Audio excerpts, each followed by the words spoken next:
Bon, eh bien, bonjour à tous.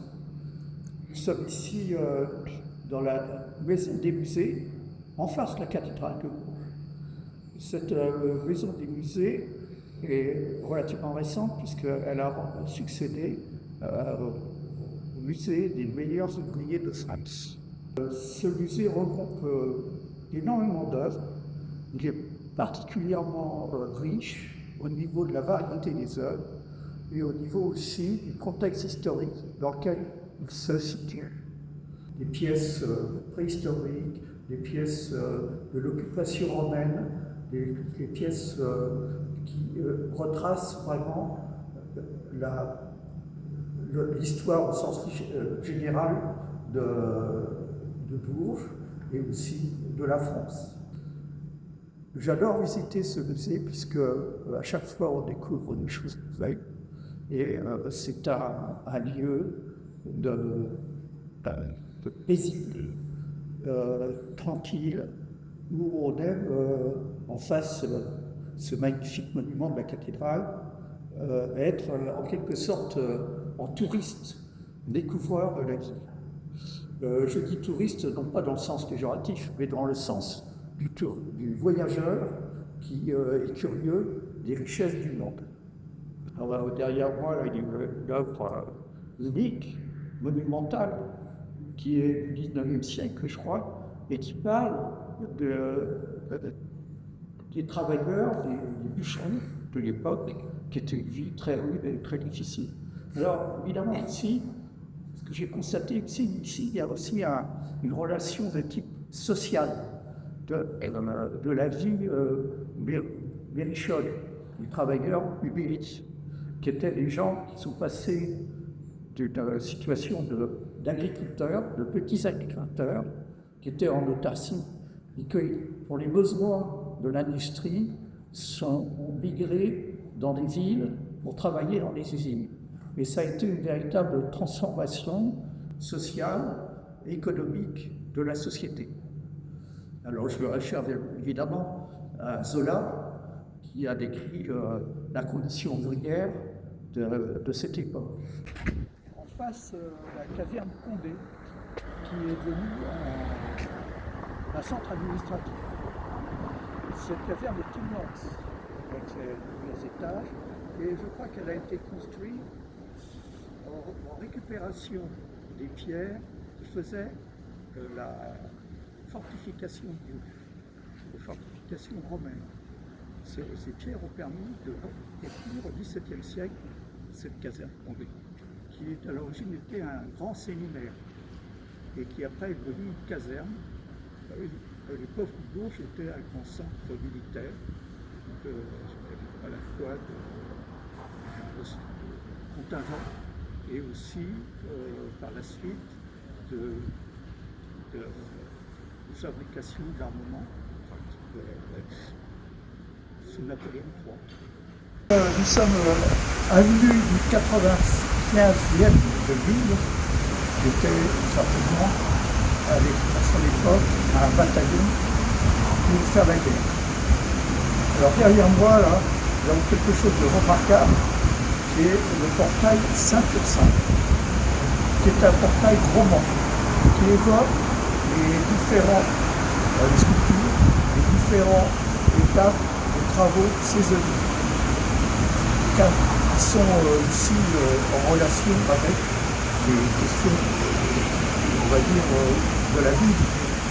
Elle évoque beaucoup dans ses écrits les travaux des champs. Puisqu'à l'époque, les gens vivaient essentiellement dans des zones rurales. Alors, ce portail est remarquable par sa sculpture, typiquement romaine, qui a ses caractéristiques architecturales en vue, tout ça, avec des contreforts qui sont ici sculptés. C'est un travail magnifique. Et ça témoigne aussi que dans la France, il reste beaucoup de l'église romane, de vestiges romains. Alors ici, nous allons terminé cette visite succincte de Bourges par l'hôtel de l'Allemand, qui est une grande maison richement décorée du XVe et du XVIe siècle. On sent dans cette architecture une influence italienne. Il y a dans les sculptures quelque chose de très travaillé, de très riche sur le plan architectural. Autre curiosité, cet hôtel allemand qui est devenu un musée, qui est là en cours de restauration, qui va prochainement réouvrir. Il y a un mobilier magnifique, des tapisseries aussi uniques, et c'est vraiment un lieu à ne pas rater dans la ville de Bourges pour les gens curieux d'histoire et de richesse architecturale de la ville. Moi, j'étais très sensible à tout cet hôtel qui porte des curiosités, des choses absolument uniques qu'on peut retrouver partout dans le monde. C'est quelque chose d'absolument exceptionnel. On lui a donné un coup de jeunesse, qui va l'entretenir pour le futur. De jeunesse, puis il y a aussi malheureusement toutes les normes électriques ou autres de sécurité qui évoluent tout le temps. Donc, c'est très strict, puisque c'est géré par le ministère de la Culture. Il y a des normes très strictes sur le plan de la sécurité, de la conservation des œuvres et aussi de l'entretien. Et du coup, tu penses quoi de Bourges, capitale européenne de la culture 2028, où notamment dans le patrimoine, ça en fait pleinement partie, justement, cet hôtel l'allemand. J'espère pouvoir y participer par rapport à ce que je fais au niveau artistique. Alors, je sais bien sûr toutes les démarches qu'il faut pour participer activement à cette manifestation européenne qui va rassembler tous les pays d'Europe qui sont partie prenante dans cette réunion culturelle.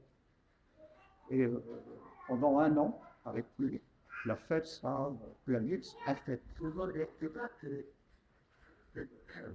Donc la préparation se fait déjà depuis des ans, et il faut continuer l'effort de préparation. Tout à fait, oui.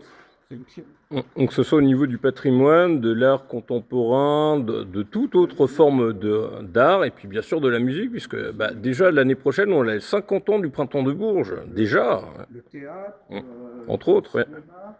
Enfin, il y a tout ce qu'il faut ici pour en faire une ville qui va marquer l'histoire contemporaine. En haut de la ville, le Piranha, nous sommes bien sûr face à l'entrée ouest de la cathédrale. C'est l'entrée principale de cette Et là au-dessus de moi, derrière, j'ai symboliquement les Jeux olympiques avec à côté le feu, fait, et le paradis. Tout ça est très symbolisé dans ces récits. Il règne des proches de cette cathédrale une espèce d'ambiance très paisible, très apaisante. On sent un peu le temps, un peu suspendu, un peu. On a l'impression de sentir un peu le temps. Et c'est très, très apaisant, c'est ce que je ressens. Donc j'aime bien de temps en temps y venir pour avoir ce sentiment d'apaisement, quasiment mystique. Alors à l'intérieur, bien sûr, on a un élancement des voûtes. c'est aussi une cathédrale qui n'a pas de transept, contrairement à d'autres cathédrales gothiques comme Chartres, par exemple. Ah. Que dire sur cette cathédrale, si ce n'est cette monument unique au monde, répertorié patrimoine de l'UNESCO. Donc, c'est vraiment quelque chose d'extraordinaire et reconnu dans le monde entier. Par sa singularité, son originalité, et aussi par sa recherche architecturale qui défie la pesanteur.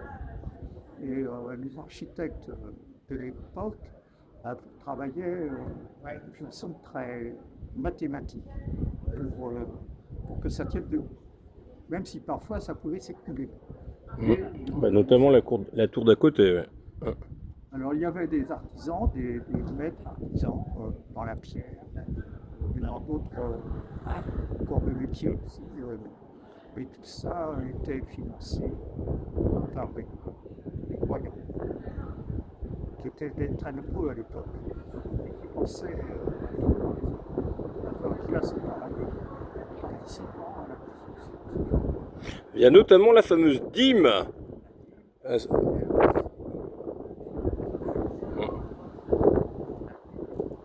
Ou en espèces collectées. C'était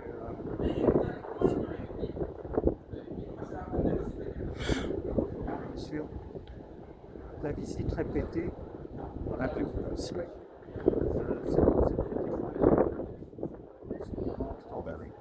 Okay. Et puis donc, pour conclure, aurais-tu un ou plusieurs messages à transmettre à ceux qui regarderont la vidéo pour leur donner envie de visiter Bourges et puis aussi, bien sûr, de suivre tes travaux et de te proposer des expositions ou d'aller te voir dans tes expositions? Alors, il y a indéniablement des choses absolument à découvrir dans Bourges, à la fois pour les gens qui viennent de l'extérieur. Moi-même, venant de l'extérieur, je suis très curieux de cette ville. Et parce que si on devient un peu curieux, en même temps, on s'intègre dans la ville, on participe à la vie sociale de la ville. Il y a une relation intime entre la culture et les relations humaines. C'est quelque chose qui rapproche, qui offre un dénominateur commun à la vie sociale. Et c'est très positif, surtout quand on vient de l'extérieur, on est un peu seul. En découvrant cette ville, on crée forcément des relations. Puis aussi, à noter aussi la médiathèque, qui aussi offre quantité de livres, quantité de CD aussi. C'est aussi un lieu. Sans oublier la bibliothèque du patrimoine qui est place des 4 piliers. Il y a aussi la bibliothèque des 4 piliers qui regroupe des œuvres beaucoup plus anciennes et qui est aussi un cadre très agréable et aussi très riche au niveau des collections. Alors, j'ai un site sur internet qui s'appelle Géant. Et on peut retrouver par l'intermédiaire de Gimac sur ce site-là les différentes interviews, les différentes présentations, les différents travaux. Et aussi sur Facebook? Sur Facebook, mais principalement sur CNews. Merci à Gimac. Là, on a fait un petit tour découverte de Bourges. C'est toujours un plaisir.